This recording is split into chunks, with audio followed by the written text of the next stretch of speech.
Muy buenas tardes a todos. ¿Estamos al aire ya? Estoy esperando que me digan. Sí, ya estamos al aire. Listo. Chicas, bienvenidas.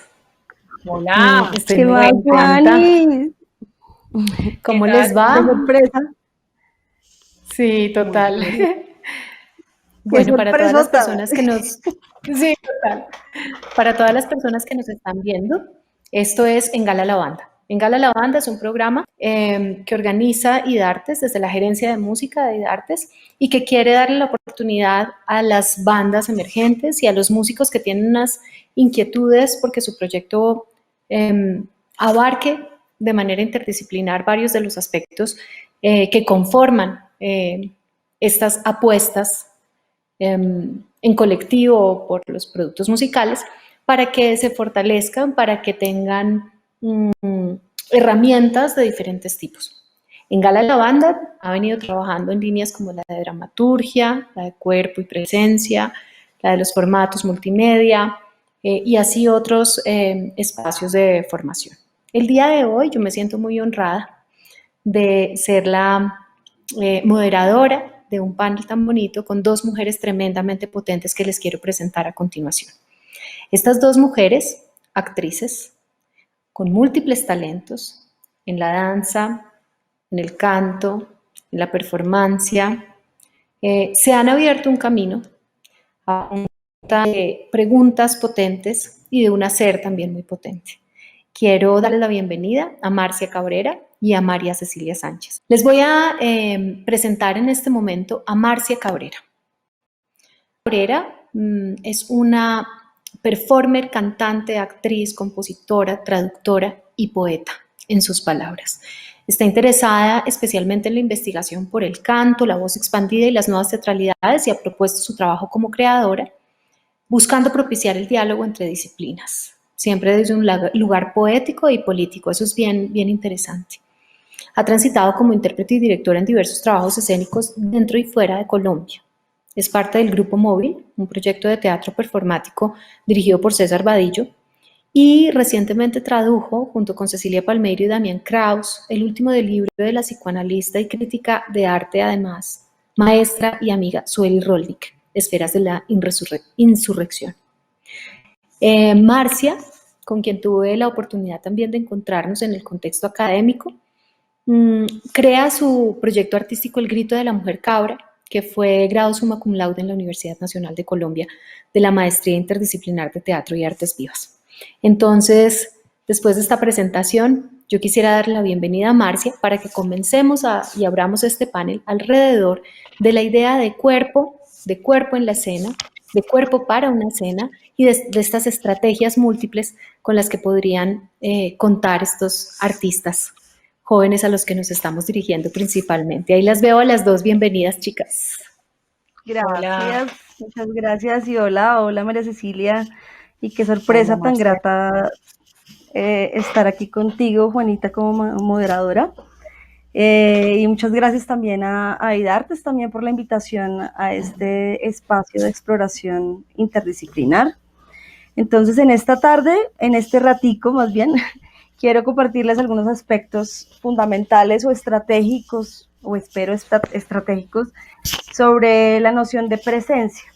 Voy a leer un poquito sobre un texto que escribí, tratando también como de charlarlo, ¿no? Como de interrumpir también la lectura, interpelándome también a mí misma para tratar de construir este concepto o esta noción de presencia a partir de diversos sentires que atraviesan mi propia experiencia, que como ya lo dijo Juanita, viene de la actuación, ¿no? Que soy una actriz en formación que después deviene cantante y performer y también entonces pasa como a habitar como estos otros terrenos transdisciplinares.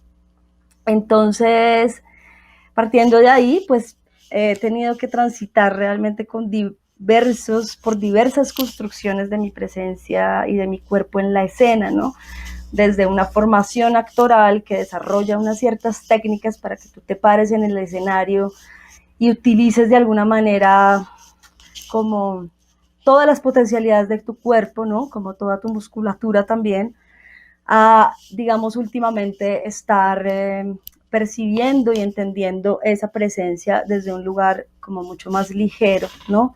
Como de un lugar mucho más, sí, como de menos es más, un poco, ¿sabes? Como de menos exigencia física y, digamos, más una presencia, una exigencia más bien de tipo energético.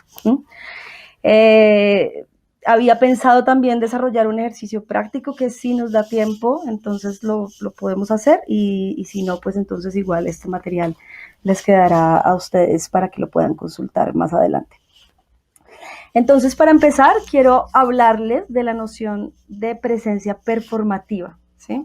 Y para eso yo quiero partir de una idea estructural, y es que un evento escénico, ¿no? Sea cual fuere su naturaleza o disciplina, es de por sí una actividad performativa. Un performance caracteriza el momento en que se manifiestan uno o más cuerpos en un determinado espacio para realizar una determinada acción que está siendo vista por otros. Entonces, podemos decir que el fenómeno performativo no puede existir si no hay alguien que está haciendo algo para alguien. Sí, esto lo dice un señor que se llama Schechner en un libro llamado Estudios sobre el Performance, en donde él postula que la presencia escénica es entendida como la capacidad del ejecutante de establecer una relación de intercambio entre el público, atrayendo esa atención hacia lo que está siendo performado o puesto en escena. A mi modo de ver, ¿sí?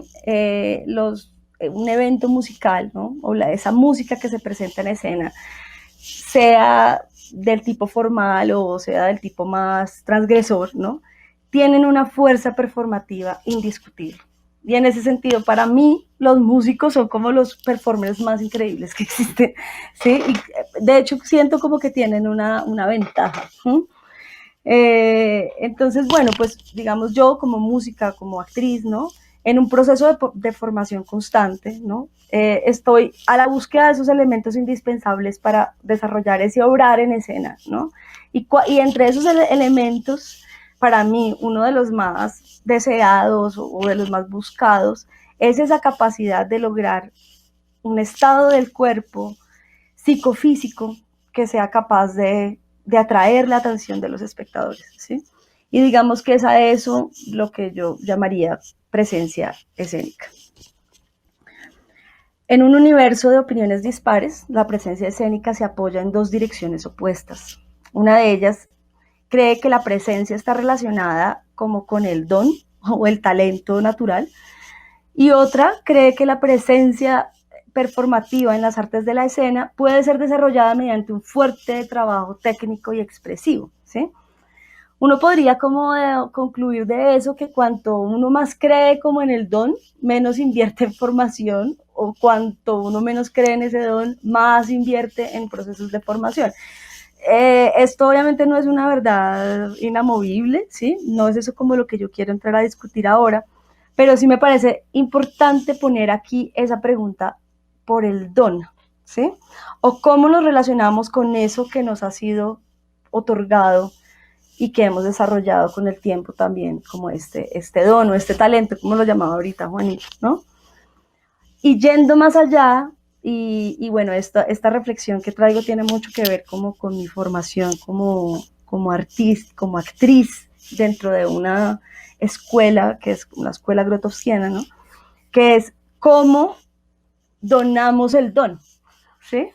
Cómo presentamos ese don, cómo lo regalamos. Me parece lindo como observar que en portugués, como Juanita ya les digo, yo soy traductora, la palabra regalo se dice presente, ¿no?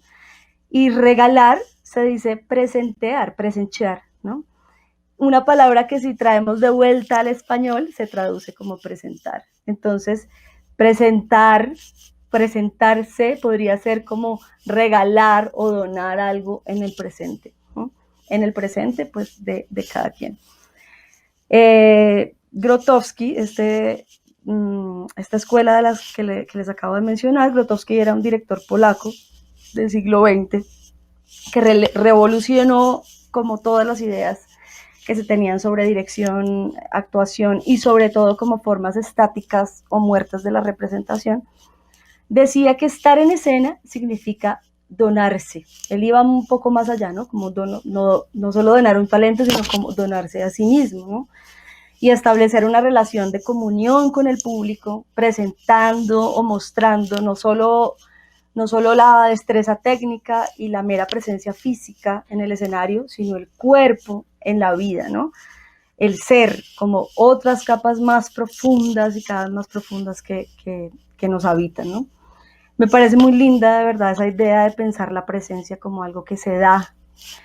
Pues para poder donar algo se necesita tener lo que se va a donar, ¿no? Y eso significa un trabajo presente y permanente sobre uno mismo. Un trabajo que ciertamente requiere de un coraje, principalmente de un coraje para ir en la búsqueda de la vida, ¿no? De eso que va a ser donado y de eso que va a ser regalado y para buscar ese presente más allá de todo, ¿no? Coraje para donar el presente sin restricciones y sin miedo, ¿no? Para podernos parar en un escenario sin restricciones y sin miedo, ¿no?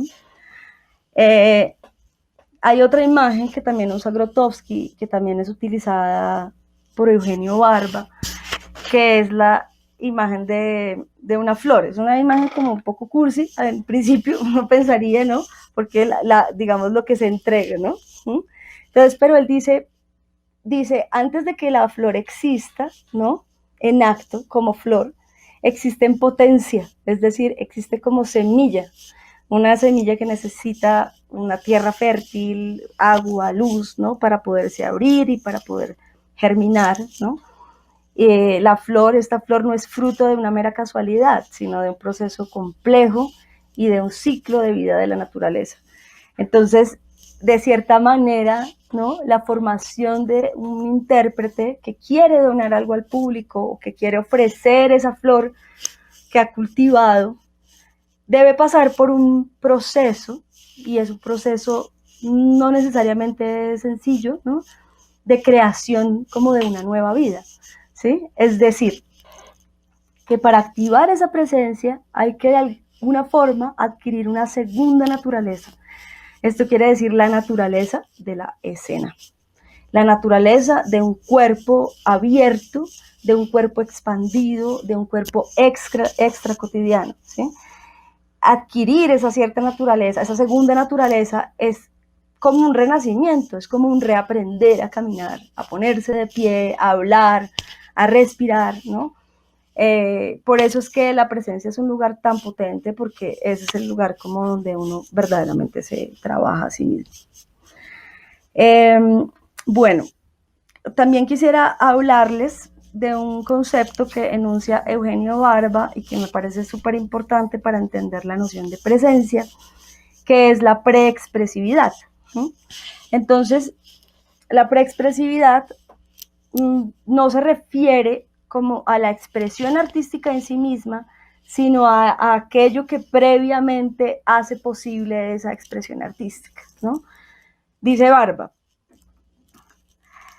comillas, se trata de cómo hacer que la energía del actor sea escénicamente viva, es decir, cómo el actor puede convertirse en una presencia que atrae inmediatamente la atención del espectador. Esto es el nivel preexpresivo. Este sustrato está incluido en el nivel de expresión percibido en su totalidad por el espectador.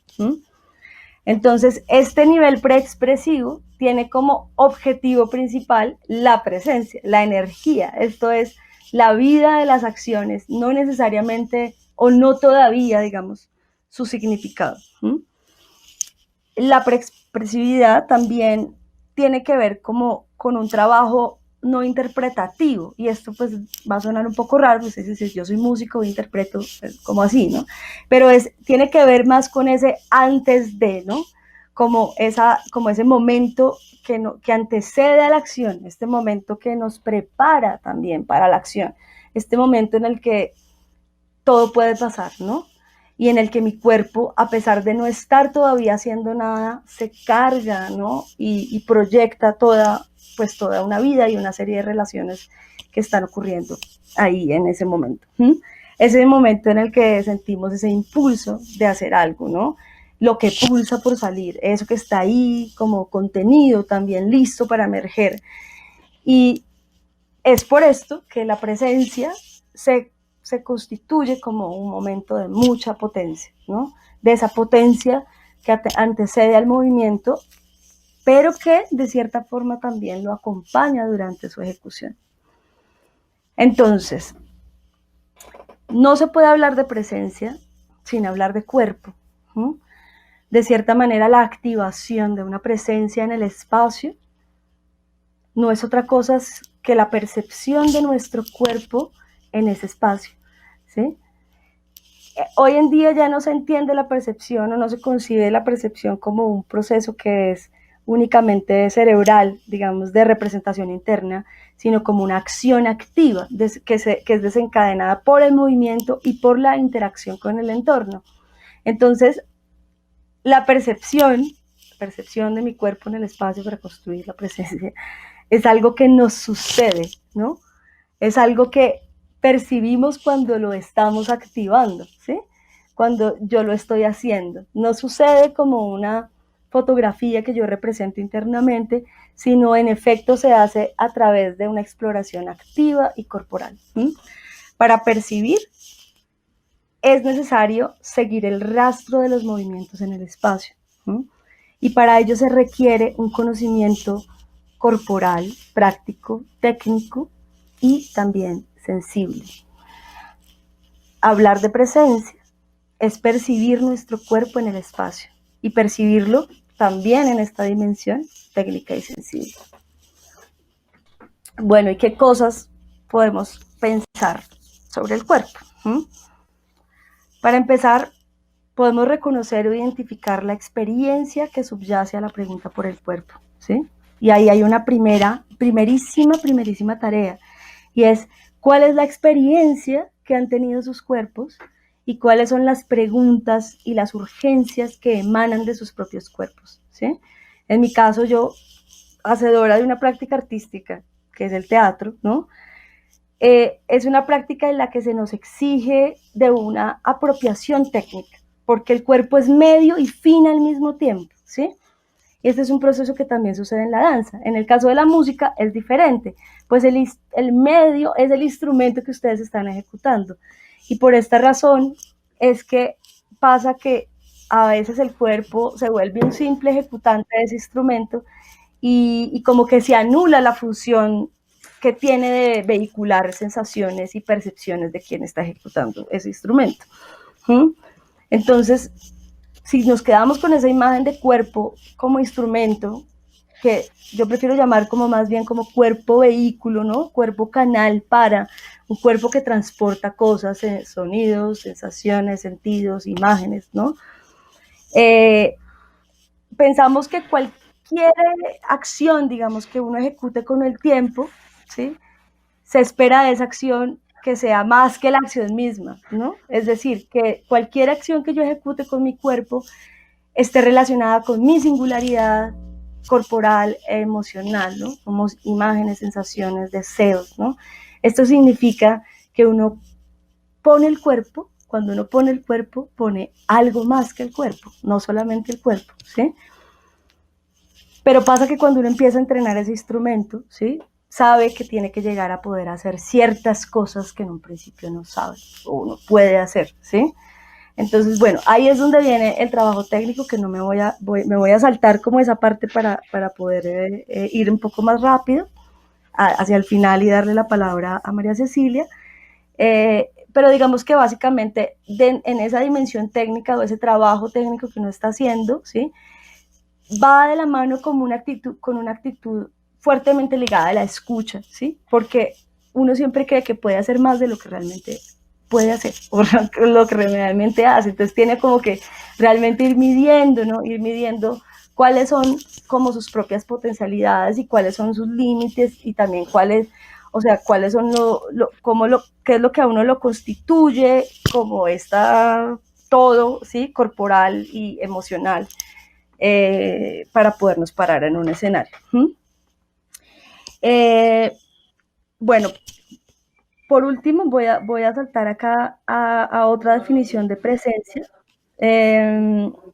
abordada desde la perspectiva de las artes escénicas, y es que la presencia es la construcción y composición del cuerpo en relación con el otro, ¿sí? Ya lo habíamos mencionado, pero digamos que con el otro y con lo otro, más bien, ¿sí?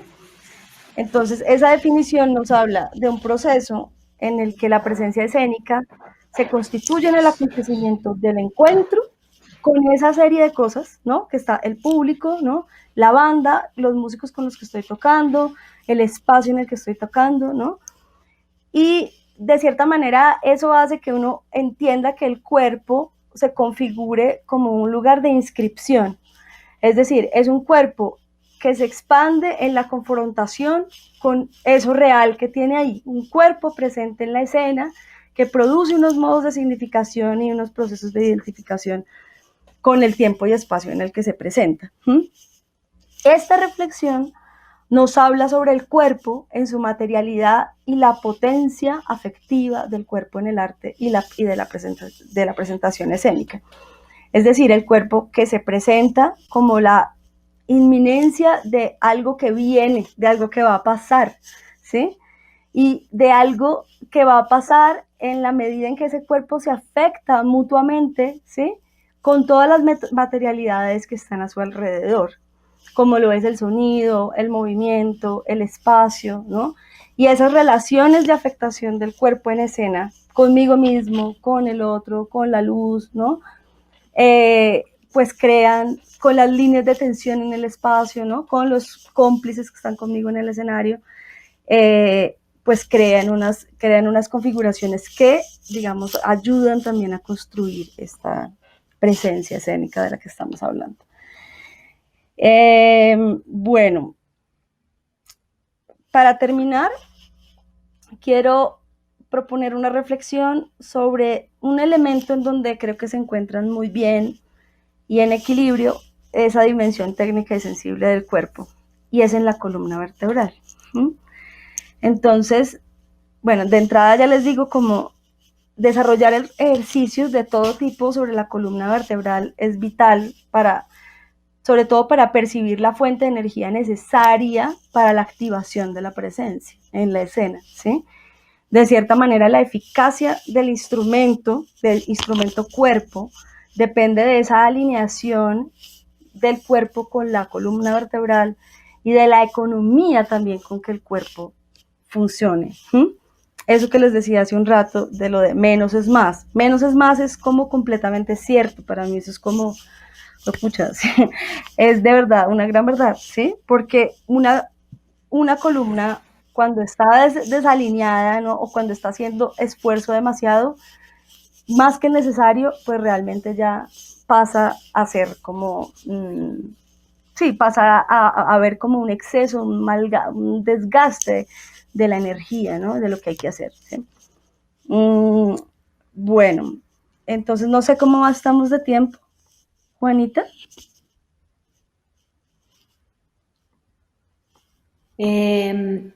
Tenemos un poquitito, tenemos unos minuticos más, no muchos más, como unos 5 minuticos, 7 minuticos. Bueno, esto, digamos que yo quisiera como poner una reflexión sobre esto que les estaba diciendo de la columna vertebral, ¿sí? Y es como que rápidamente, ustedes que me están allá escuchando, ¿sí? Puedan como cerrar los ojos por un momento, ¿sí? E imaginar como su esqueleto, ¿sí? Familiarizarse un poco como con su esqueleto y su columna vertebral. Si hacemos este ejercicio de pie, que sería lo ideal, ¿no? Hacerlo de pie, e ir como haciendo un barrido, ¿no? Un barrido de atención desde los pies hasta arriba, ¿no? Y nos vamos dando cuenta cómo las articulaciones van sosteniendo cada parte del cuerpo, ¿no? Cómo los tobillos sostienen las piernas, las rodillas, los muslos, luego la cadera sostiene la columna vertebral, ¿no? Y al final de la columna vertebral tenemos dos huesitos, ¿sí? Dos huesitos que son muy chiquiticos, ¿sí? Que se llaman el atlas y el axis, ¿sí? creo que sí se llaman el atlas y el axis, que es donde se encaja el cerebro, ¿sí? Pasa que si uno se piensa realmente en huesos, si uno se piensa realmente en huesos y no en músculos, uno entiende que uno es sostenido por esos huesos. Es decir, no son los músculos los que nos sostienen son nuestros huesos, ¿sí? Y en ese sentido hay algo que se aligera, ¿no? Hay algo que se aliviana impresionantemente cuando uno se para en un escenario, ¿no? Simplemente se para sobre sus dos pies en equilibrio, ¿no?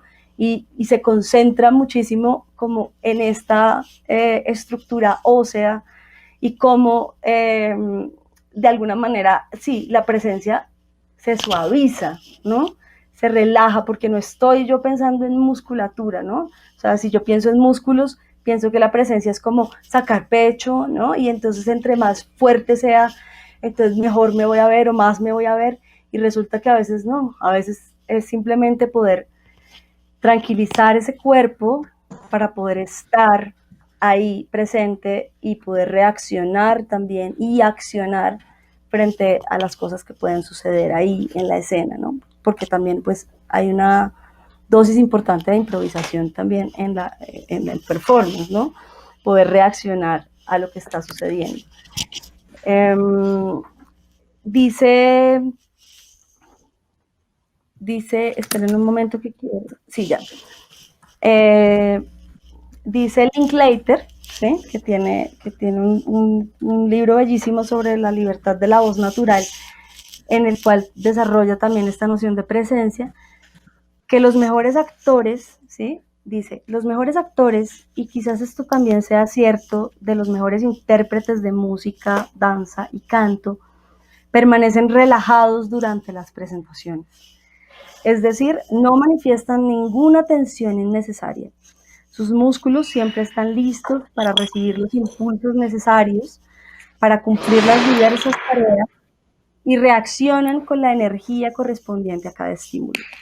Una vez expresado este impulso, los músculos quedan libres y listos para la siguiente tarea. Al contrario, las interpretaciones musculosas y tensas pueden generar un entusiasmo superficial en el público, pero pocas veces despiertan una respuesta emocional auténtica. Uno de los paradigmas de los grandes artistas es máximo efecto con un mínimo esfuerzo, puesto que siempre están anclados en la autenticidad. Mínimo esfuerzo requiere un compromiso con los procesos internos de la imaginación y de la emoción para estimular una expresión auténtica en el cuerpo y la voz. Ambos pueden revelar pequeñas y grandes verdades de la manera más auténtica con cierta facilidad, aún en los casos extremos. Bueno, yo creo que con esta cita ya me despido para darle paso a María Cecilia, que podamos quizás más bien tener tiempo para conversar al final de la sesión. Maravilloso, Marcita, muchas gracias. Yo le digo Marcita porque somos amigas y tenemos esa confianza, pero lo hago con mucho amor. Bueno, muy interesante, digamos, este abrebocas que Marcia propone, ¿no? Como en un sentido teórico y desde unas reflexiones que yo considero muy profundas, aparece la idea de una presencia, de un presente, ¿no? Como de todas las declinaciones de ese verbo presentar tan tremendamente potente y que justamente, pues, en lo que nosotros hacemos, pues se hace evidente que es necesario problematizar. Así las cosas y con ese lindo panorama que Marcia nos abre y potente panorama, yo quiero entonces saludar nuevamente a María Cecilia. María Cecilia, buenas tardes. Hola, Querida, buenas tardes, Juanita. Muchas gracias por la invitación. Qué bueno escucharte, qué bueno escuchar también a Marcia y esto tan especial, tan increíble, ¿no? Como que ilumina muchísimo un panorama también muy teórico, técnico, práctico. No, feliz de estar acá con todos ustedes. Gracias. Tremendo. Yo les quiero presentar a todas las personas que están viendo esta charla. Quiero introducirlos al universo de María Cecilia.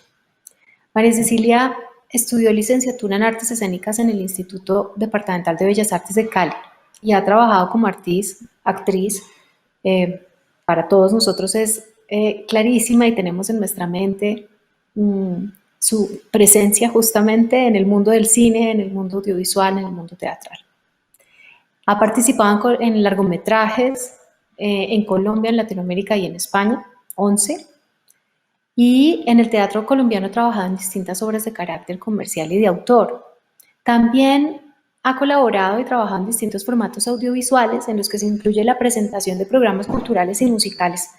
Ese también es un lugar interesante porque es también el estar no solamente, digamos, como parte del que produce, ¿no?, el evento performativo, vamos a decirlo así, sino también una observadora muy activa, de todas maneras, de tu parte, ¿no?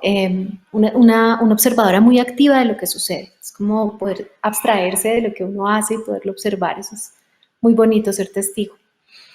En sus procesos como docente o compartiendo su experiencia, ha sido tallerista en diversos festivales de cine en Colombia, España y Latinoamérica y se ha desempeñado como gestora en festivales. También tiene una amplia experiencia desarrollando proyectos artísticos y está desarrollando su primer cortometraje, largometraje como directora. Adelante, María Cecilia, es un gusto tenerte acá. Somos todo oídos. Gracias, muchas gracias, Juana. Qué lindo estar acá con ustedes. Pues antes que nada, saludarlos a todos. Sabemos que este es un público bastante ecléctico en cuanto que aquí hay personas que se dedican a la música y al mundo del espectáculo, pero que tienen distintas tendencias, géneros musicales o distintas maneras de interpretar y de estar en el escenario. Entonces, pues yo he tratado de hacer una exposición dinámica, hablando un poco y basándome en ciertos personajes de una identificación mundial que realmente es como muy, muy fácil para todo el mundo. Me he abstenido un poco de hacer ciertos ejemplos locales también como para no predisponer a la audiencia o generar distintas apreciaciones, digamos, que confundan un poco. Me parece que son ejemplos que funcionan muy bien, sobre todo habiendo escuchado a Marcia con algo tan técnico y cosas tan hermosas sobre la presencia y sobre un proceso un poco más sobre la composición escénica, sobre los lenguajes de la escena y sobre el actor en el escenario, ¿no? Quiero como leer algunas cosas que estuve preparando para esto. Y empezar con algo que para mí es súper clave, que es todo en el escenario comunica. Es así. Voy a leer algo que estuve escribiendo para esta conferencia. Dice, es quizá la gran razón de ser de la representación o de la exhibición, elevarse por encima de un público para ofrecer una propuesta que pretende, a través del arte de lo efímero, ampliar o satisfacer horizontes. Los espectáculos musicales no están exentos de esto. Si consideramos los grandes cambios que ha sufrido la más grande de las industrias de la cultura popular, sabríamos que ahora más que nunca los lenguajes de la puesta en escena toman vital relevancia en la música. Es por eso que quiero compartir con ustedes algunos conceptos que tiene en cuenta el actor a la hora de abordar una propuesta escénica que podrían ponerse al servicio de cualquier espectáculo y en este caso el musical. A esta conferencia o a esta charla que quiero tener con ustedes yo le he llamado El cuerpo también es el instrumento, haciendo una alusión, digamos, como a los instrumentos musicales, a la voz como instrumento. Pues el cuerpo para mí también es un instrumento y en él convergen y a él sirven todos los lenguajes del escenario. Hay una delgada línea que divide la frontera de la realidad con el tiempo lleno de la representación. Esta está definida por el borde final de la estructura del proscenio del escenario y que da inicio a ese vacío que hay entre el observador y el que es observado. Ese límite invisible permite que el objeto de observación, o sea, el cuerpo, sea un instrumento el cual consciente o inconscientemente dirige o se le es dirigida la energía de la atención. Entendiendo la atención para mí como un concepto maravilloso que en algún momento leí, por ejemplo, en Declan Donnellan, que es un gran teórico del teatro, en un libro que se llama El actor y la Diana, tiene algo muy especial sobre la atención y nos explica que la atención es algo, lo nombraba Marcia anteriormente, esa capacidad que tenemos de estar en el momento presente y poder permearnos o reaccionar a todos los estímulos y todas las cosas que conforman ese presente. Muy distinto a la concentración, porque entonces la concentración nos pondría en un solo punto y la atención nos ampliaría el horizonte y el panorama, ¿verdad? Entonces, miran, esto genera inminentemente la comunicación. Pero ¿cómo hacer para que la comunión que hay en la comunicación entre el observador y el que es observado, esa energía se mantenga, se recoja, se lance, permanezca o permanezca en ese evidente ejercicio que es tan sinérgico del espectáculo? Pues creo que son como las preguntas que tendríamos que hacernos a partir de todo esto. Cuando estamos de pie en un escenario, siento que hay algunos conceptos de la composición escénica o del trabajo en el escenario que nosotros como intérpretes, un músico, un bailarín, un actor, a través del cuerpo como su instrumento de trabajo, pues debería lograr entender para llevar a cabo ese lenguaje escénico, no ese juego escénico, perdón. Entonces, esto es muy raro porque es que aquí está hablando uno todo el tiempo medio solo y ya dejé de ver a Juana y dejé de ver a Marcia en la pantalla. Pero básicamente ahora las veo. Hay cosas pues que evidentemente están afuera del cuerpo y que pertenecen al escenario, lo cual de alguna u otra manera permea el cuerpo en esa representación. Hay lenguajes que están ahí. Cuando hablamos del escenario podemos definirlo en planos, en términos, en perspectivas, en alturas, en niveles, en cómo se acomoda el cuerpo en el escenario para su representación. Otras cosas que tienen que ver con las direcciones en las cuales uno escoge transitar un escenario, tener un foco, una escena, una contraescena. La luz es otro lenguaje, el sonido, todas estas cosas en las que uno realmente debe vivir en esa presencia, en ese momento efímero y ser como consciente. Pero esto en cuanto a las cosas que considero que son importantes y que parten de la fuera del cuerpo hacia el cuerpo. Pero hay otras que hacen parte de nuestro, digamos que son de dentro hacia afuera. Es en donde podemos hablar sobre la presencia, sobre la calidad del tono muscular, de la energía, del cuerpo, de la estructura. Y sobre eso, entonces voy a hacer ejercicios totalmente cotidianos que yo creo que ustedes como músicos pueden entender de una manera muy fácil. O sea, cuando hablamos, por ejemplo, sobre la presencia y el nivel energético que consideramos poner en la escena, la implicación de nuestro cuerpo en la escena, podemos hablar de energías muy contractivas.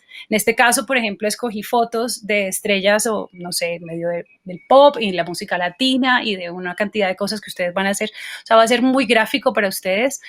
Cómo, por ejemplo, a través de mi cuerpo puedo poner en el escenario una energía mucho más contractiva, como la energía que tiene, no sé, Kurt Cobain en muchos de sus conciertos o tenía en muchos de sus conciertos, que no sé si lo están viendo aquí en este momento nuestros participantes. O sea, aquí vemos un cuerpo que está muy cerrado hacia el escenario, que nos regala en su presencia una sensación de intimidad, en donde en cierto aspecto, para mí, mi punto de vista, evidentemente, desde mi lectura, es un cuerpo que nos invita a que nos identifiquemos mucho más desde el sentimiento y desde la sensación de una energía mucho más íntima y que permita una identificación con quien está siendo su espectador, una identificación desde lo emotivo.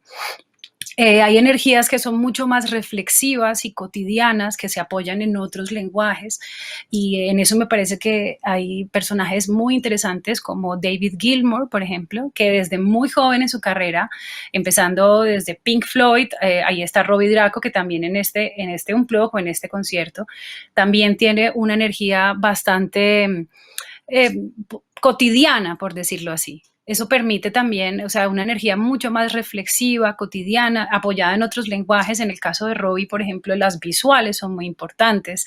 Es un cuerpo que es mucho más, te identifica o se relaciona con la cotidianidad de cualquiera de nosotros, por decirlo así, un transeúnte más. Es un cuerpo que en la escena comunica cierta proximidad o cierta cercanía.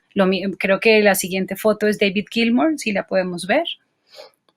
David Gilmour, desde muy joven, digamos que siempre ha tenido dentro, digamos, su manera de explorar el escenario, siempre ha puesto la música, siempre ha puesto su show por encima de de su esencia, de su presencia, o de ser un frontman o una persona que está siendo mucho más expansiva en cuanto a cómo se viste, cómo se comporta. Es absolutamente cotidiano. No podría pensar que David Gilmour es el mismo en el escenario que si te lo encuentras hoy en día en su isla, la que va frecuentemente en Grecia a componer, ¿no?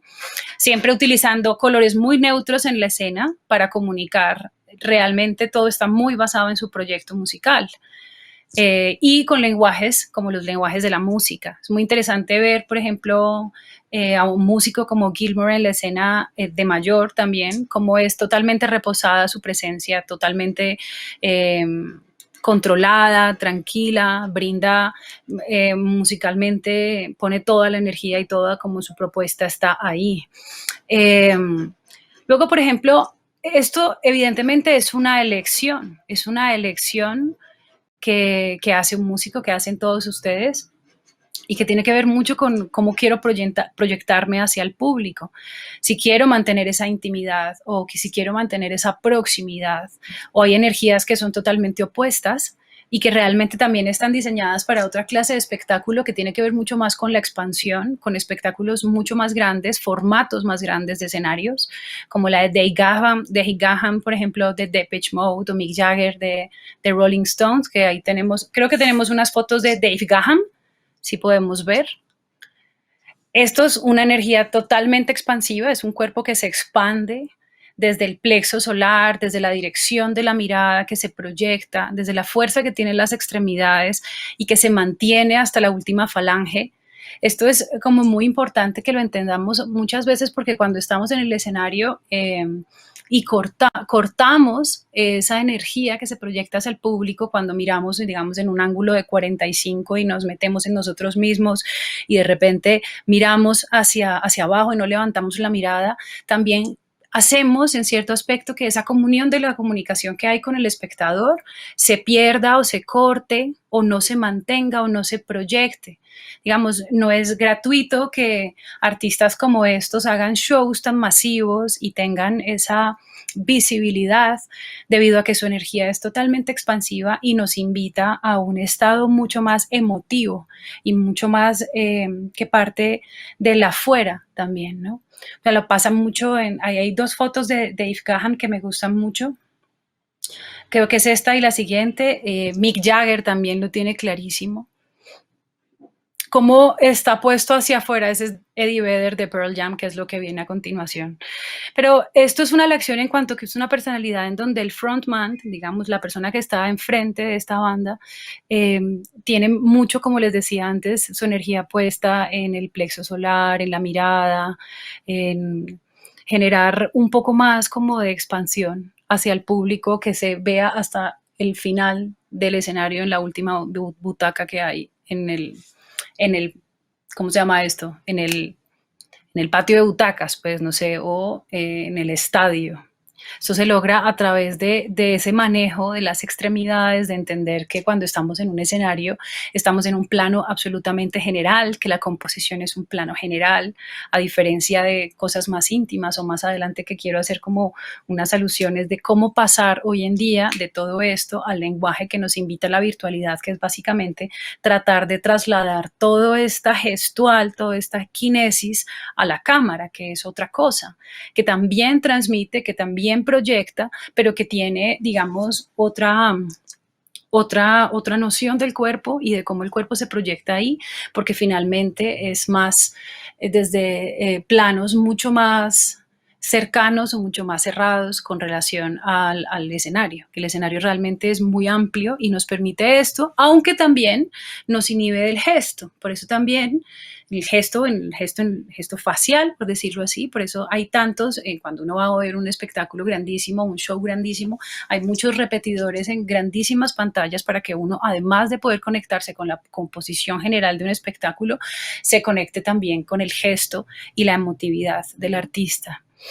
Por ejemplo, hay algo que es muy interesante digamos que a través de la historia de la música y que esto también es como muy, son escogencias, evidentemente, y estos son simplemente ejemplos como para ver, ni siquiera son comparativas, son ejemplos como para poder ilustrarles un poco a ustedes estos conceptos que uno como actor, cuando está en un escenario, utiliza y que evidentemente muchos músicos, cantantes, intérpretes tienen muy claros, pero que no siempre tienen que ser los mismos y nunca uno es mejor que otro. Todo tiene que ver con la identidad y con la escogencia de la propuesta personal y la propuesta artística que uno lleve a un escenario. Sería esto mucho más fácil mostrárselos en vivo y haciendo ejercicios físicos o en una puesta en escena en un escenario, pero debido a que tenemos la virtualidad, también tenemos que adaptarnos un poquitito a que estas informaciones lleguen por acá. Pero, por ejemplo, la identidad es un camino a encontrar. Hice acá una pequeña nota sobre la identidad escénica, que es un camino a encontrar a través de la personalidad. Se construye a través de la kinesis, del gesto, del vestuario, de la extra cotidianidad o de la cotidianidad. Diferencio o no mi propuesta escénica de mi vida o tomo la decisión de ser yo mismo en el escenario. Debe ser una decisión, pues todo en el escenario tiene un significado y connota algo. A veces no somos conscientes si estamos connotando tendencias de moda, postura ante distintos aspectos de la vida que componen, digamos, la vida humana, como incluso aspectos políticos o de pensamiento. Todo esto se instala a través de la imagen, a través del cuerpo, cómo nos vestimos, cómo nos exponemos y cómo nos movemos en el escenario. Todo esto connota muchas cosas. En los años 90, por ejemplo, estaba el caso de Eddie Vedder, que es justo la foto que se pasó anterior. Eddie Vedder es el líder vocalista de Pearl Jam, quien tenía una posición casi política en los años 90 relacionada con la sociedad de consumo, en donde ellos nunca, había como una negación del cuerpo sobre todo en el lenguaje del audiovisual, o sea, en el videoclip, él nunca, y la banda nunca aparecía en los videoclips que además estaban muy de moda en esa época, pero era una postura de una especie de negación en contra del consumo masivo y solamente se le podía ver en los escenarios y además su aspecto era absolutamente cotidiano, era su propuesta, que era una propuesta muy cercana al grunge, por decirlo así. Esto después en el año 2000 lo retomó una banda como Gorillaz que, digamos, no se mostraron al público sino hasta los escenarios. Digamos, antes los veías en los videoclips y eran gráficas. Entonces, todo esto también es evidentemente se aloja en el cuerpo y son decisiones a partir de cómo me muestro hacia la vida pública. De Eddie Vedder me parece como súper interesante recalcar eso y les decía anteriormente cómo el cuerpo también se vuelve un vehículo para las luchas políticas de los músicos y se pone en el escenario. En el caso, tenemos una foto de Bob Marley, en donde sus gestos y su cinética, un puño cerrado, elevado hacia el público, tiene una connotación muy política que habla sobre las luchas, sobre la lucha y la resistencia. Entonces, cómo todas estas cosas de alguna u otra manera constituyen y construyen la identidad de un músico en la escena o de alguien que se pone en una escena.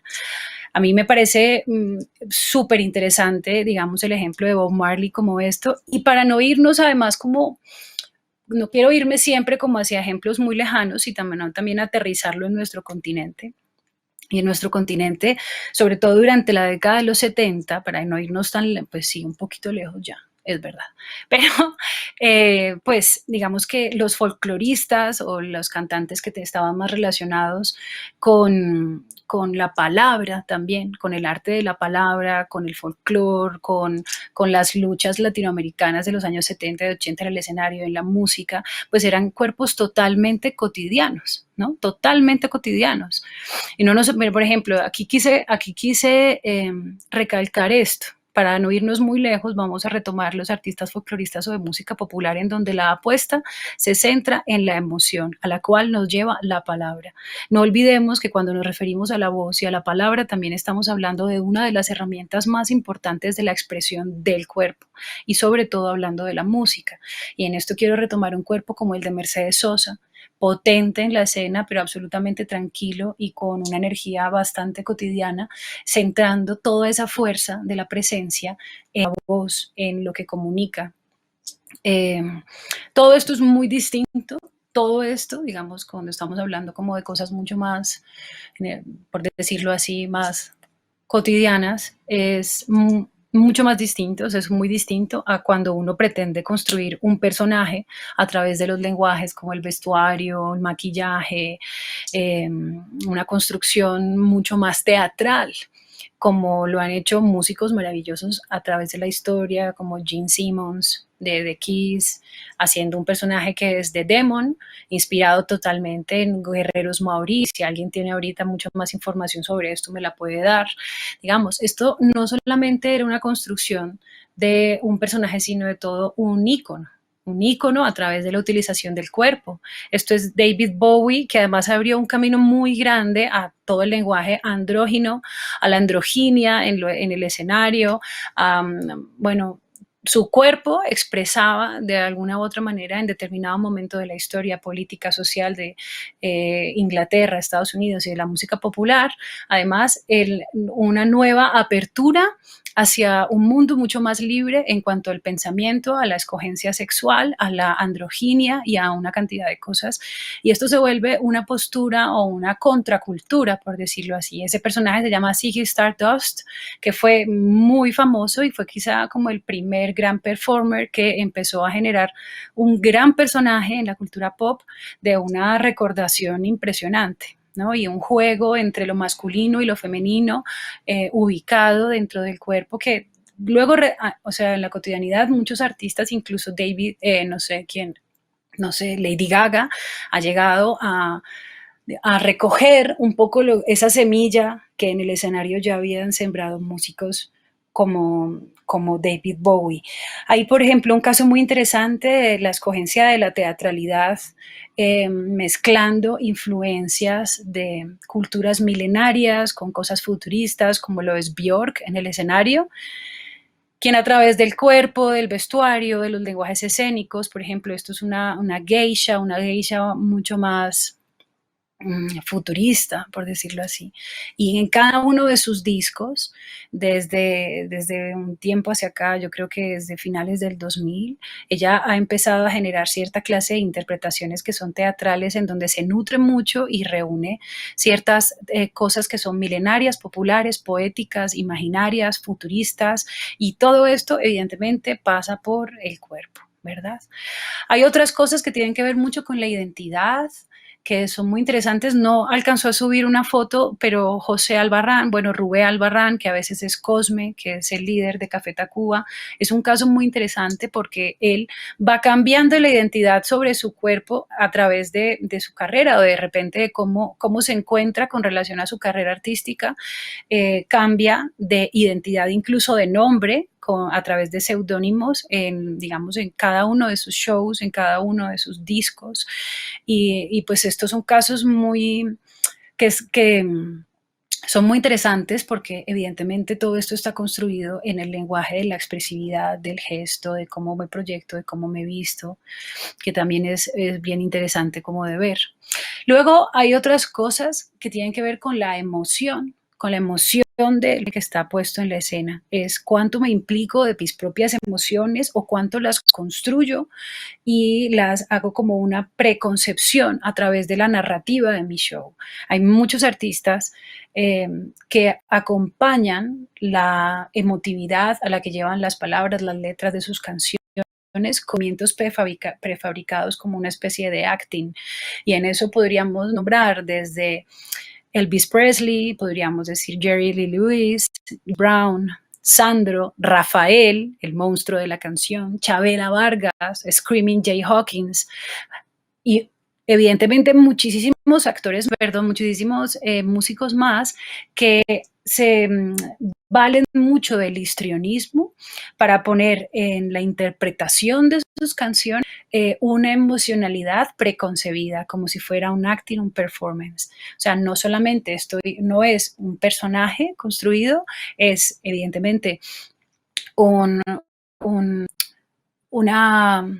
una especie de emoción que se transmite cuando uno, por ejemplo, puede ver shows en donde Elvis Presley cantaba una canción muy romántica e imprimía emocionalidad romántica a ese show, pero no era su estado. O sea, eso es muy distinto. No sé si podemos ver algunas fotos, por favor, como para evolucionar ahí de Björk. Creo que ahí tenían fotos. Esto es totalmente diferente a lo que planteaba Amy Winehouse, quien estaba muy desnuda emocionalmente en la escena y se transmitía a través de su cuerpo. Y lo mismo Jim Morrison, por ejemplo. Jim Morrison, digamos que si bien conocemos la vida o la obra de Jim Morrison, era su emoción, era su sinceridad y su emotividad, lo que podíamos ver a través de su performance, ¿no? A través del cuerpo. Pero si vemos, por ejemplo, ejemplos como los que les acabo de nombrar, ahí hay algunas imágenes sobre Elvis Presley. Esto es Elvis Presley en Las Vegas, haciendo una canción romántica. O tenemos a James Brown, no sé si pueden ir rotándolas. Chabela, que cuando canta acompaña sus canciones con una emotividad que está prefabricada para esa canción.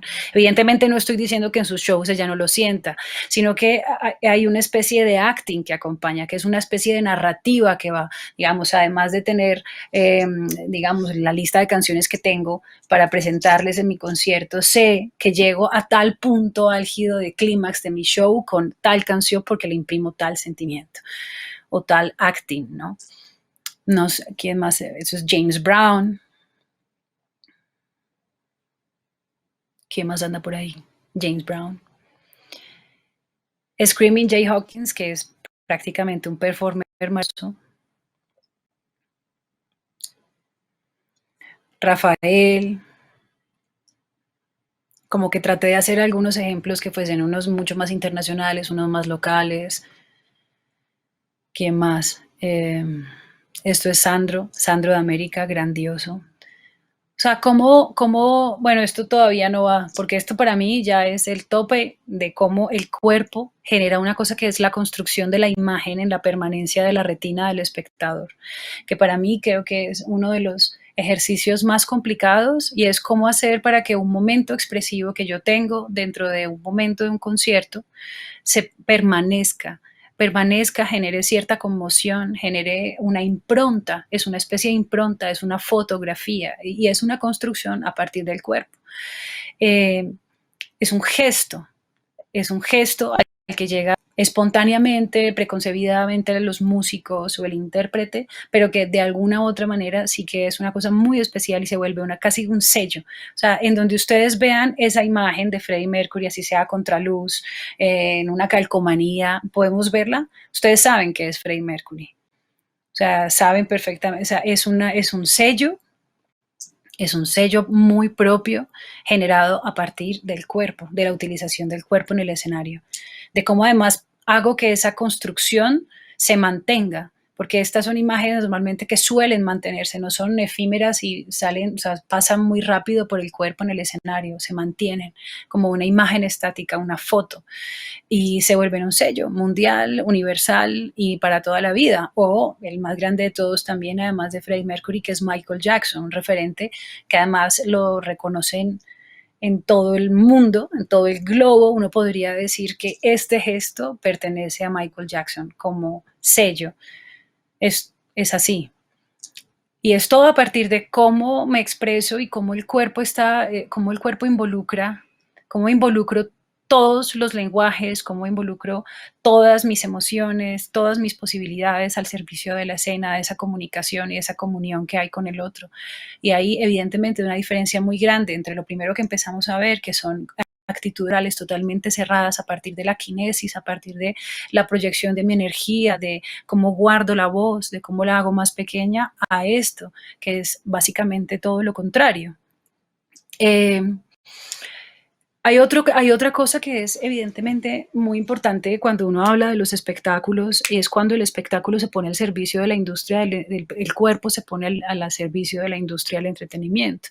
Es la fascinación por la habilidad, la fascinación por la estética, por la vitalidad, por la fuerza, por la coordinación, que es el cuerpo en la cultura pop, en la música pop. O sea, lo podemos ver en Beyoncé, lo podemos ver hoy en día en Rosalía. Es evidentemente, esto fue muy famoso a partir de los años 80 y es la transición después de la artista de radio al artista del video y al artista del show.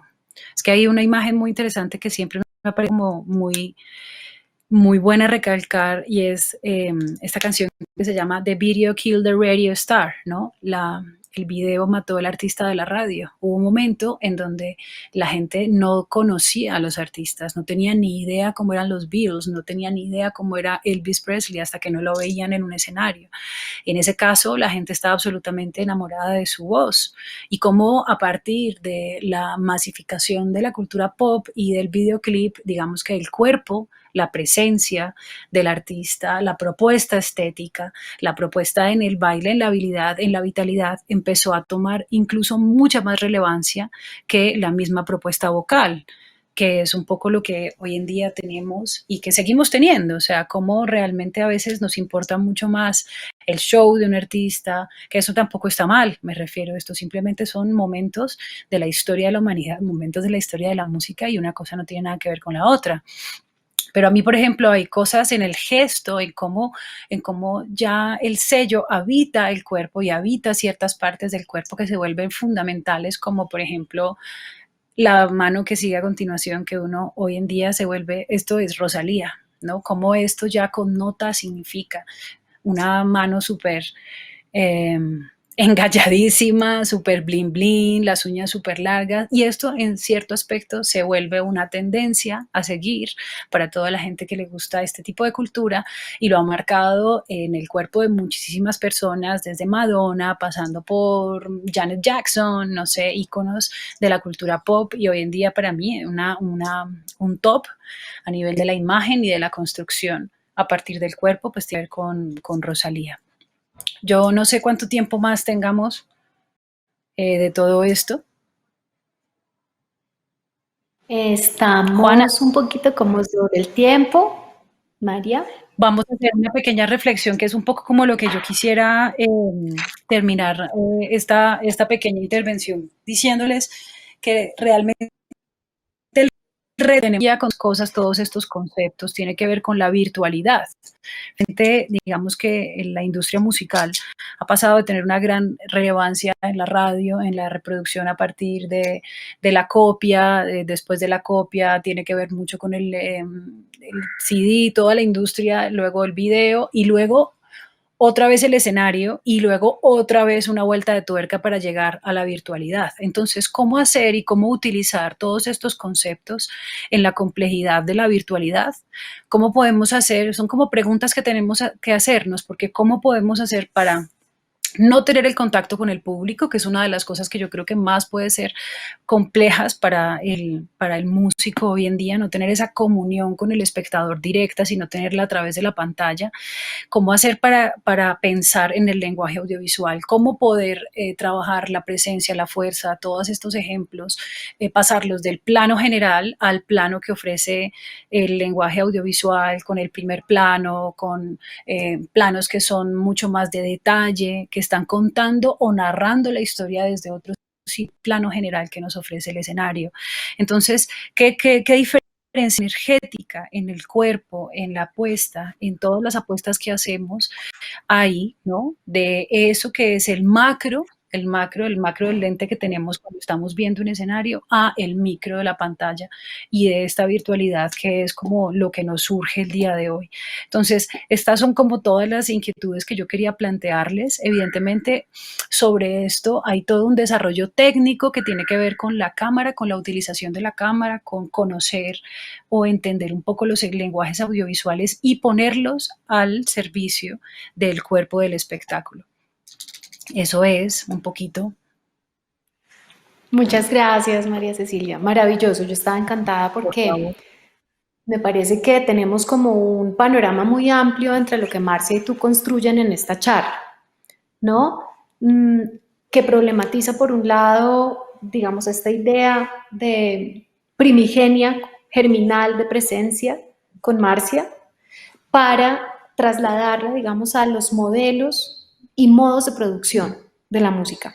Que yo creo que eso es muy importante tenerlo en cuenta porque pues finalmente el cuerpo también es un vehículo del modo de producción, ¿no? Entonces, y obviamente de la apuesta artística que cada uno de los músicos y bandas esté haciendo. Tiene que ver obviamente como con su singularidad, con el género, con las personalidades de esos integrantes de esa banda, que son los que van construyendo también, ¿no? Como esta personalidad global, esta quimera, ¿no? Este monstruo de muchas cabezas en el mejor de los sentidos. Entonces, claro. Me parece muy interesante esto que estás diciendo al final, porque si bien la virtualidad nos ha permitido, como en este caso, estar aquí las tres y además saber que estamos englobando una comunidad de escuchas, también aparece pues el otro problema y es que nos estamos viendo los espectros. Estamos construyendo una comunicación que está sesgada por la mediatización.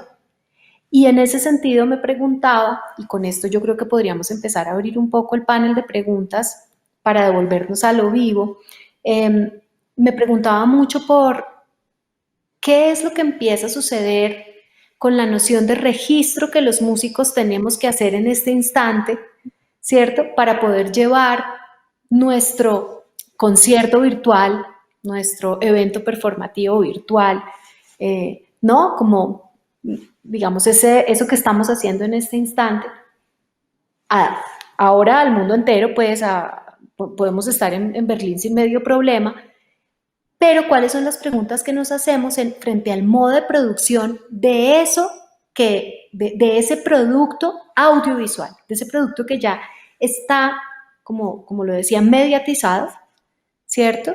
Y que de todas maneras construye unas potencias y unas interferencias, ¿no? Ya no es un registro de lo vivo, es un video, no, están a medio camino, ¿no? Como todas esas cosas en este momento me parece que son súper pertinentes, seguramente puede haber preguntas sobre ello, pero en un lugar, primero aparece la idea de que yo puedo tener los equipos, las cámaras, el sonido y todo lo demás, pero eso se tiene que nutrir, o debería, pues, ¿cierto? Como de esta pregunta que me estoy haciendo por yo qué quiero, cómo lo quiero, cómo lo vehiculo. ¿Qué quiero contar también? ¿Qué quiero contar? ¿Cuál es mi narrativa? ¿No? ¿Cuál es mi narrativa? Y claro, Entonces, y desde cierto aspecto, ¿cuál es la implicación que tengo en la narrativa? ¿Cuál es la propuesta que tengo a través de esa narrativa? ¿no? O sea, tanto en la, digamos, ya como les decía, pasar esto del plano del escenario al plano del lenguaje audiovisual, que es totalmente distinto y que además no tiene ese feedback directo para el espectador y que se vuelve bastante complejo para el músico, por decirlo así. Pero en donde evidentemente los lenguajes escénicos o los lenguajes de la producción están mucho más, tienen que cobrar relevancia, digamos, o bien todo lo contrario, pero que en cierto aspecto sí nos obliga a hacer un ejercicio en donde lo que quieres comunicar esté mucho más estructurado, ¿no? Tanto que sí es absolutamente cotidiano como verse un Tiny Concert, o si es algo totalmente distinto como un video, algo que tenga que ver como con videodanza o con otra clase de formato, por decirlo así. Pero claro, pasar todos estos conceptos a la virtualidad un poco o a poder transmitir a través de eso sin necesitar millones de dólares o millones de pesos para hacer un videoclip, ¿no? Porque tampoco es la idea, creo que estamos en esa transición, lo cual resulta bastante interesante. Sí, completamente. Tengo una persona, les voy a decir ya mismo el nombre, que lo estoy buscando en este momento, Es una de las personas que está viendo, por supuesto, esta charla, que se llama Javier Santofimio, y lo quiero invitar y que abran la cámara de Javier, porque tiene unas preguntas, un par de preguntas para ustedes. No te escuchamos, Javier. Yo no te oigo. ¿Estamos ahí? Ahora sí. Hola, ¿Me hola. escuchan? Ok, hola a todas. Hola. Buenas tardes. Hola. Bueno, gracias por la invitación a poder participar en esas preguntas. Sé que mucha gente está interesada y la verdad ha sido unas 2 clases muy buenas, magistrales, la verdad, agradecidos con esto. Mi primera pregunta es para Marcia Cabrera. Cuando hablaba de relaciones de afectación de lo que nos rodea, también sabemos que los músicos seguimos siendo humanos, tenemos emociones y quiero saber cómo ella o cómo nos aconseja de entrenar esas emociones, como cuando, por ejemplo, acabamos de salir de pelear de la casa, digamos, o que peleaste con tu novio, con tu novia, y tienes que llegar al concierto a cantar de lo lindo que es el amor, de la paz que hay en el amor, cuando vienes de tener tremenda pelea. Un ejemplo. Entonces, la pregunta es, ¿cómo entrenar las emociones para cuando no se siente lo que se tiene que dar en escena? Esa es la primera para Marcia. Bueno, yo no sé si uno puede como entrenar las emociones, pero yo quisiera como contar una anécdota rápido. Cuando yo estaba en el Work Center of Jerzy Grotowski allá en Italia trabajando en este laboratorio, tenía una estructura, tenía una acción que era una estructura que duraba alrededor de 17 minutos, en la cual yo decía unos textos y cantaba y bueno, y llevaba alrededor como de 5 meses trabajando en la misma estructura, repitiéndola todos los días, ¿no? Y pasaba que cuando la presentaba, algo se bloqueaba, ¿no? Algo se bloqueaba y no salía, la cosa no fluía de la misma manera como cuando yo estaba sola. Entonces pasó que un día antes de que yo me fuera, ya me volviera para Colombia, yo tenía que presentar por última vez mi estructura y me puse a ensayarla y me puse a trabajarla y no funcionó, invité a una gente para que la viera y no funcionó, entonces yo me puse así a llorar mal y tenía que presentarla a la tarde, como a 2 horas, 3 horas después, ¿no? Así como desesperada, como esta vaina no funciona, ¿no? Y entonces en medio de esa locura en la que estaba, así como de esa presión también, dije, bueno, nada, tengo que ensayarla, ¿sí? Pero no puedo cantarla y hablarla porque la garganta, o sea, estaba llorando, estaba muy emotivamente muy afectada. Entonces la hice toda en silencio, decidí hacerla en silencio. Y algo mágico sucedió, o sea, como que algo en el silencio se abrió, una posibilidad de volver a estar, ¿no? De recoger nuevamente la energía, de recoger otra vez las asociaciones, la estructura, lo que yo debía hacer, lo que sabía que debía hacer, pero a veces por un desborde en la emoción no sale o no sucede, ¿no? Entonces, no sé si esto responde exactamente a tu pregunta, pero sí ese elemento del silencio me parece muy importante, de la escucha, para volver uno a centrarse, para volver a situarse en el presente, para volver a decir estoy aquí, yo sé lo que hay que hacer, todo bien, ¿no? Porque este cuerpo también es como un caballo, ¿no? Que tenemos esta imagen de este caballo que cabalgamos, ¿no? Y a este caballo a veces hay que decirle como hágale y a veces hay que decirle como ¿no? Tranquilo. A veces hay que decirle como todo bien, que todo va a estar bien. Y en ese sentido, para poder llegar a eso, a ese diálogo con uno mismo, de ese todo bien, creo que es súper importante el silencio. Súper. Gracias, sí, entendidísimo. Mi siguiente pregunta es para María C.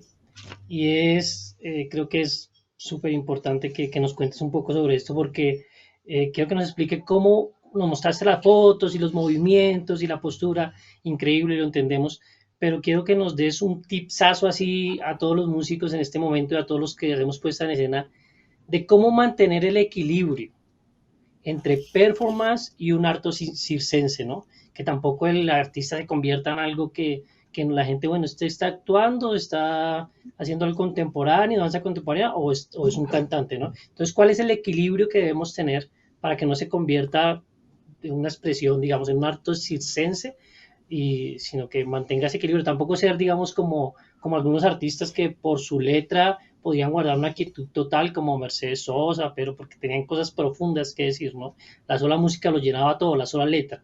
Pero en estos tiempos es diferente, entonces, ¿cuál es el equilibrio? ¿Qué nos recomiendas, tu tip?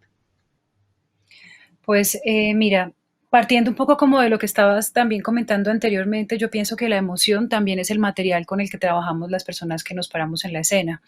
Entonces, digamos que es inevitable que cualquier ser humano en cualquier clase de trabajo y más en el escénico, en cierto aspecto se afecte por lo que siente como persona, ¿no?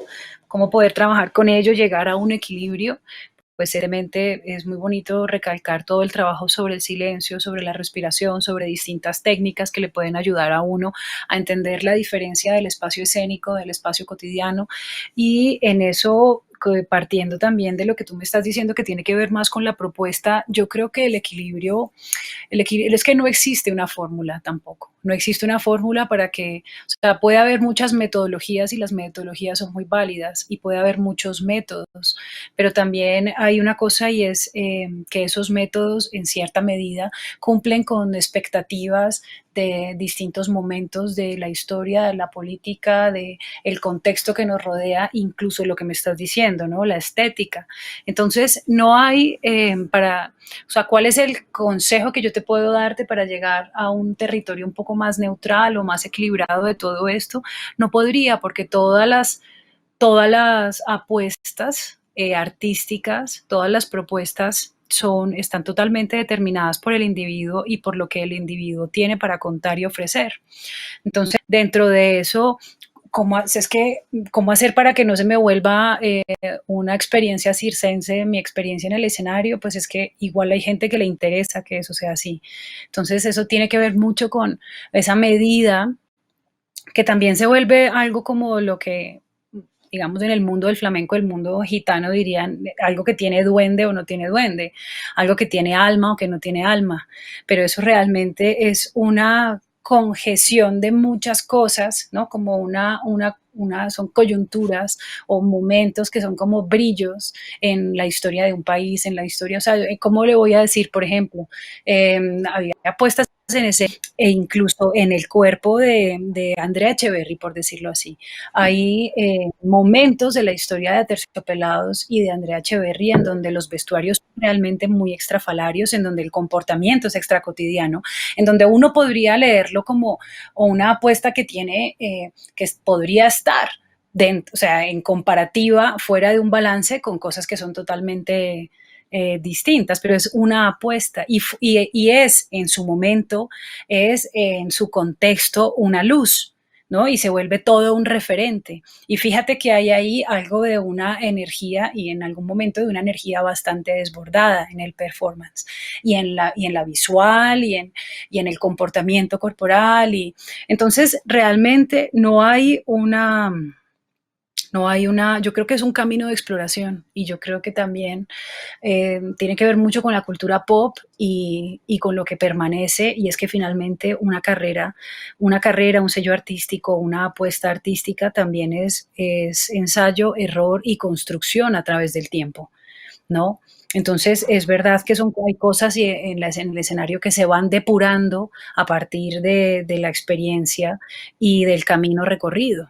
Muy pocos ejercicios son tan grandes en algún momento y permanecen. Normalmente tienden a ser un gran one hit wonder o tienden a renovarse con las tendencias de la producción y todo eso. Eso viéndolo desde el punto de vista del escenario, desde el show, desde el afuera, desde la industria, y que también está muy relacionado a la cultura pop. Entonces yo sí creo que tiene que ver mucho con una especie de consecuencia. Lo que sí siento, independientemente que seas músico, que seas cantante, que seas actor, es que cuando hay casi que que parece un poco como de un discurso mucho más espiritual, cuando hay una consecuencia entre lo que piensas y lo que expresas y lo que construyes, cuando hay una consecuencia en ese discurso, en ese sentimiento, eso tiende a permanecer o a evolucionar o a cambiar, pero sobre todo a permanecer, ¿no? Cuando la construcción también parte desde dentro y desde la personalidad y desde la emoción de cada ser humano, ¿no?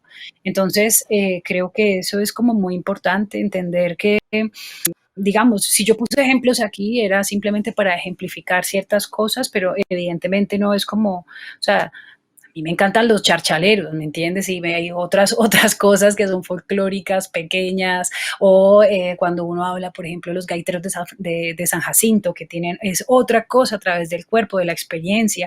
O sea, no tiene nada que ver, digamos, con todo esto que está más relacionado a una cultura más pop y de la industria, a nivel como de la productividad, pero a la que de todos modos todo el mundo le apuesta, e incluso en una presencia pequeña, en una cosa mucho más cotidiana y más popular o más folclórica, ¿no? Desde su lado, desde su género. Pero siento que la consecuencia es importante, sobre todo la comunión entre tu sensibilidad, tu amor por lo que haces, y básicamente que sea, que es tu espíritu el que se expresa ahí. A veces la forma es bonita, la forma es importante, pero creo que tanto la técnica como la forma puede cambiar siempre y cuando lo que haya ahí haya una honestidad y una sinceridad. Esa verdad escénica de la que se habla muchas veces, creo que habla más de eso que sobre la construcción. O sea, Björk puede cambiar 1000 veces de vestuario y puede ser un sapo y al otro día un cisne y al otro día un extraterrestre, pero hay algo ahí de fondo que sostiene todo eso, porque si no sería un circo, ¿no? Eso es lo que creo. Sí, tremendo, muchas gracias. Súper, gracias. Gracias a ti por tus preguntas. Nosotros acá Gracias. tenemos unas cuantas más. Tenemos unas cuantas más preguntas. Nos está diciendo Oscar Deep. Pareciera que entre más seleccionado el vestuario, el cuerpo expresa más al personaje. ¿Podría pensarse que para la escena virtual el vestuario es la solución? Bueno, yo diría, a propósito de eso y de también el ejemplo que está poniendo María Cecilia Björk, y me voy a emparentar a Björk con la mujer Cadora también, que es como este performance que tengo yo también, y es como lo que está adentro, ¿no? Como ese deseo y esos impulsos son los que de alguna manera llevan a la forma, a construir una forma, ¿no? No es una forma que aparece a priori, sino son unas fuerzas que están hablando dentro de uno, que le van a uno soplando y dictando cuáles son esas formas que deben aparecer. Entonces, en ese sentido, pues yo no siento que sea, yo creo que eso debe ser un devenir, ¿no? Una consecuencia de un trabajo sobre sí mismo y sobre lo que uno quiere expresar y decir, y cómo se va expresando también a través de ese vestuario para completar un sentido de esta cosa que tú quieres decir y expresar, pero pues no necesariamente creo que tenga que partir de ahí para trabajar en la virtualidad. ¿Mm? Respondo Sí. cortito así para poder charlar más. Sí, hay otra pregunta que está como súper hermana de esto que estás diciendo, Marcia, y yo creo que las invitaría tanto a María Cecilia como a ti para que la conversáramos. Nos está diciendo Alcatraz, el letrista, ¿es necesario designar una persona para establecer la dirección de la puesta en escena? ¿O el artista en sí es capaz de componer y desarrollar el formato de dicha puesta en escena? Personalmente yo opino que un director de escena es muy interesante trabajar con alguien que tenga un ojo externo. Siempre, digamos, por muchos lenguajes que manejes y que tengas, está bueno siempre de pronto poder apoyarte en otras expertices, ¿no? De vestuario, de maquillaje, de otras ideas de puesta en escena, de concepción incluso de la luz, de los planos del escenario, lo que estábamos hablando de los distintos lenguajes y los distintos materiales. Es fantástico cuando alguien tiene esa capacidad de ser como tan multiinstrumentista, por decirlo así, o tan, que sea tan, cuando uno es interdisciplinario, está buenísimo, pero es verdad que una de las grandes cosas que yo creo que tendríamos que plantearnos es empezar a trabajar con equipos que nos permitan delegar esas cosas y tener un ojo afuera. Sí, yo creo que estoy completamente de acuerdo con lo que dice María Cecilia. Sin embargo, también creo que hay que entrenar ese director uno mismo. O sea, de alguna manera siento que hay que entrenar ese ojo afuera, ¿sí? Y en este sentido, de cierta forma, estas prácticas de grabación que ahorita se hacen tan necesarias, permiten un poco ese ejercicio, ¿no? De uno poder grabar un ejercicio y después verlo, ¿no? Y al verse, entonces poder ir solucionando, resolviendo cosas, ¿no? O sea, creo que sí es importante, de alguna forma, uno entrenarse para ser director de sí mismo, lo que no significa que no sea súper importante tener un ojo afuera, porque sí es muy importante como poder, como cartografiar todos esos elementos que acompañan la escena y ser conscientes de que todos esos elementos están hablando y que están construyendo significados y sentidos para quien observa. Y eso es justamente lo que hablaba al comienzo de la charla que les estaba dando, que era sobre cómo podíamos nosotros mismos, ¿no? Digamos, activar esa percepción de todo lo que está sucediendo en la escena, pero claramente si tenemos a un director que nos esté recordando eso y esas imágenes que estamos produciendo, ¿no? Y cómo es decisivo, ¿no? Pararse aquí o pararse allá en relación a esto, a esta luz, ¿no? Esto es como completamente importante y esencial para la escena, pues eso no lo puede ayudar a hacer una persona que esté afuera, lo que no significa que no debamos ser conscientes ni responsables, digamos, de eso. Claro, totalmente. Yo, para complementar esto, es verdad que estoy totalmente de acuerdo con lo que dice Marcia. Y hay un ejercicio que yo creo que sí es muy interesante cuando uno compone, a veces para uno mismo, dentro de su propio mundo, en su soledad, puede llegar a ser un ejercicio que difícilmente logre una comunicación. Está muy interesante tener un ojo exterior que le permita a uno hacer ese público que uno está mirando, pues, poder comunicación desde el montaje, porque entonces a veces cuando uno trabaja en soledad, se vuelve de soledad. Entonces, hablaba un poco antes, Marcia, algo que es muy interesante y es que finalmente el escenario está en el otro, la escena está en el otro, es el diálogo con el otro lo que me permite esa comunicación. Entonces, si yo es como quien escribe para sí mismo y hace todo para sí mismo, pues al final ese ejercicio de poder ser un poco menos egoísta y poder abrirse a esa comunicación desde la concepción de las cosas es muy importante, me parece a mí.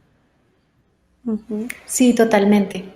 Además, porque es importante pensar que no estamos, es decir, las cosas no se hacen solas, pero además uno no las hace solo. Siempre hay una resonancia, siempre hay un diálogo entre una persona y otra, entre un observador y una persona que hace. Y eso es tremendamente importante porque justamente nos construye el convivio, construye lo vivo de estar en un proceso de creación. Y digamos como para meter la cucharada en esta, con respecto a esta pregunta, hay una idea, nos han vendido de todas maneras una idea de que estos grandes aparatajes de los proyectos del mainstream, ¿cierto? Se construyeron como desde las ideas de lo que es bonito, la estética y todas esas cosas, ¿no? Como desde el aparataje del montaje. Y pues, no sé, hay muchos documentales, por ejemplo, que justamente le desvelan a uno que primero toca pasar por un montón de reflexiones muy profundas para poder llegar a la lentejuela, al cristal, a la uña larga o al que sea que uno quiera hacer, ¿no? Está bueno verse el de Beyoncé, por ejemplo. Está bueno, para que uno vea todo lo que le toca trabajar a esa mujer que vende millones, que se vuelve una marca, como decías tú, María Cecilia, inclusive pues en el caso de ella no, pero muchas veces pasando por encima, digamos, como de sus destrezas, como músico o como intérprete, ¿no? Como que la gran maquinaria a veces parece que consumiera lo otro, pero realmente yo creo que uno tiene que ser consciente de que detrás de ello hay un trabajo, ¿no? Que de todas maneras sostiene eso que se esté haciendo, digamos, en términos de lo grande que pudiera llegar a ser. Con ocasión de eso, nosotros nos están preguntando unas cuantas cosas más. Dice Yoja Villamil, ¿cómo hacer énfasis en el mensaje más que en el personaje? ¿Se podría utilizar un vestuario neutro? Yo creo que esa es una pregunta que hemos ido, sobre todo ustedes, respondiendo en estos minutos, ¿no? Pero me gustaría que conversáramos o profundizáramos un poquitico en ese cómo hacer énfasis en el mensaje más que en el personaje, que yo creo que ese mensaje también puede ser entendido o ampliado a la narrativa, como lo hablábamos ahora, ¿no? O a las preguntas neurálgicas con respecto al ¿y yo qué? ¿No? ¿Y yo qué con todo esto? ¿No? Con el exterior, con mi relación con el mundo, con lo que me interesa, con la música que me gusta, con la propuesta, ¿no? Estética.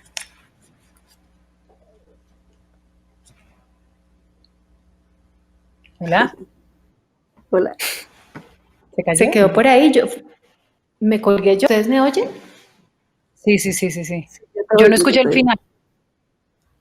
No, eso, como que me gustaría que nos detuviéramos un poquito en el tema de cómo hacer, digamos, que prime el mensaje, ¿no? Versus, digamos, voy a leerla bien porque no quiero decir otras cosas, cómo hacer énfasis en el mensaje más que en el personaje. Ok, pues mira, como es inevitable que también me están enviando las preguntas al chat y todas tienen mucha relación, ¿no? Hay como gente que quiere hacer que tiene apreciaciones sobre si es realmente necesario tener tantas influencias, tantos referentes para crear su propio material. Lo que pasa es que uno inevitablemente vive en una globalidad que es bastante difícil, en la que uno no se permee, ¿no? Que uno no se impregne, porque uno llega arrojado a un mundo que ya está lleno de significados desde que nace. Esto ya está todo demasiado hecho, ¿no? Y evidentemente sí creo que es interesante tener referencias, porque las referencias pues amplían mucho también el horizonte, nos permiten salirnos de sí mismos, pero yo creo que el ejercicio artístico en general para cualquier artista es ir hacia afuera, pero también ir hacia adentro. No sé cuál es el orden y creo que no hay fórmula para ello. No sé si primero vas hacia adentro y luego vas hacia afuera o cuál sea el orden, porque creo que es absolutamente individual, pero creo que ese ejercicio está interesante hacerlo. Está bueno ver el afuera, pero evidentemente o sea, yo como lo decía antes, creo que lo que permanece es lo que realmente, a veces lo veo en ejercicios, ¿no? Yo sí siento en ejercicios musicales, en gente, tal, es como que sí, hay cosas que permanecen, pero sobre todo ese yo que tiene impregnada el alma de la persona que lo está haciendo. Eso es como, entonces sí creo evidente y necesario que uno no tiene por qué caer en la copia, aunque uno siempre tenga algo de los demás, porque uno está en un mundo lleno de significados, que uno, como les decía, uno nace arrojado a un mundo que ya está hecho y que ya está concebido, está lleno de conceptos y de cosas, ¿no? Pero pues es muy interesante ver cómo en esa misma construcción uno logra su propia voz y se logra a través del cuerpo, se logra a través de la voz, se logra a través de la imagen, de incluso todos y cada uno de nosotros, sin hablar del cuerpo de la escena, sino de nuestro cuerpo en la sociedad y como transeúntes también hacemos el mismo ejercicio. Sí, yo creo que si volvemos un poco a pensar en términos como del afecto, creo que es posible como encontrar ese, digamos, potencial político que hay en la búsqueda de una vocalidad, ¿no? O de algo que yo quiero expresar o de algo que yo quiero decir, ¿sí? Entonces, en ese sentido, pues ese campo de lo que yo quiero expresar y de lo que yo quiero decir, encarna como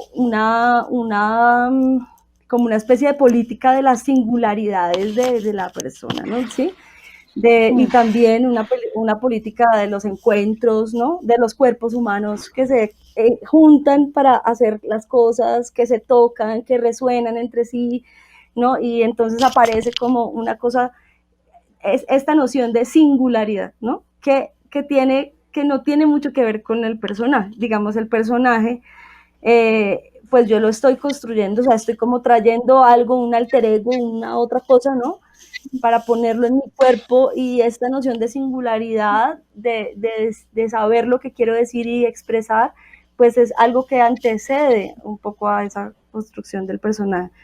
Entonces, pues nada, yo creo que la respuesta, pues si es que hay una respuesta, estaría como en el oído, ¿no? Como en la escucha, en cómo uno puede escuchar eso que quiere decir, ¿no? Y tener, y tener la respuesta en el momento de cómo debe decirlo, ¿no? Si basta nomás decirlo con esta presencia, Marcia, aquí, ¿no?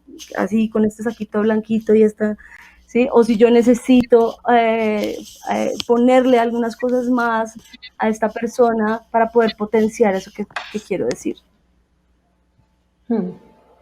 Hay una pregunta que yo creo que es nuestra pregunta de cierre, que la hace Mónica Martínez. Ella parte de una reflexión para luego construir esta pregunta hacia ustedes. Dice, siento que la presencia escénica está conectada con el carisma del músico, y el carisma no se adquiere, sino que se tiene internamente. Sin embargo, no cayendo en el absolutismo y queriendo abrir una conversación de esto, ¿qué pienso? Ella pregunta, ¿cómo se construye el carisma? ¿Se puede?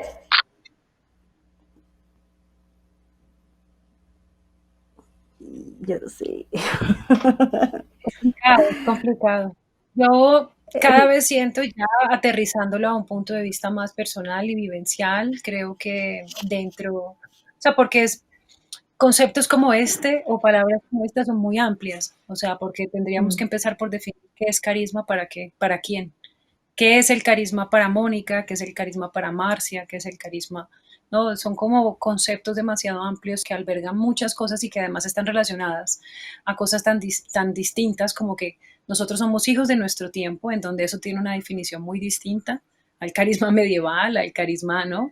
Y también somos hijos de nuestra cultura, en donde la cultura también determina esta clase de cosas, ¿no? Entonces, ya creo que como son cosas tan amplias, creo que ya hay que aterrizarlo a lo más personal. Y esta pregunta ya para despedirme y agradeciéndole a toda la gente que está conectada con nosotros, y a ustedes también, y a Marcia también por el aprendizaje, y a Juana, pues creo que lo voy a construir ya desde lo más personal, de alguien que ha trabajado, digamos, en el escenario, como tanto en la cámara como en el escenario, y creo que es una construcción que está muy arraigada a la expresión de tu personalidad, y que se va refinando con tus experiencias vivenciales y con tu experiencia como ser humano, con tu experiencia de cómo transito y lo que tengo que transitar a través de mi vivencia en el mundo como persona, y eso pues lo pongo al servicio del otro, que finalmente es el que me observa.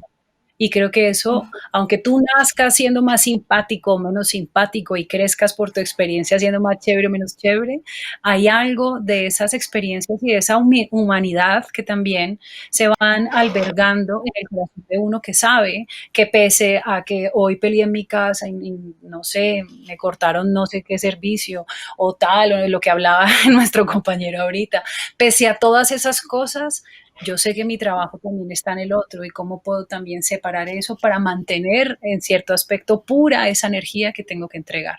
Y creo que eso también hace parte de la tarea de mantener el carisma o esa energía que tengo hacia el espectador, ¿no? O esa disposición más que energía, porque aquí, digamos que hemos hablado mucho de ese término, en ese término, como decirlo como eso que entregas, que también lo definió muy bonito Marcia, pero es como mantener ese canal dispuesto hacia el otro, siempre abierto, puro y abierto, como canal que comunica, ¿no?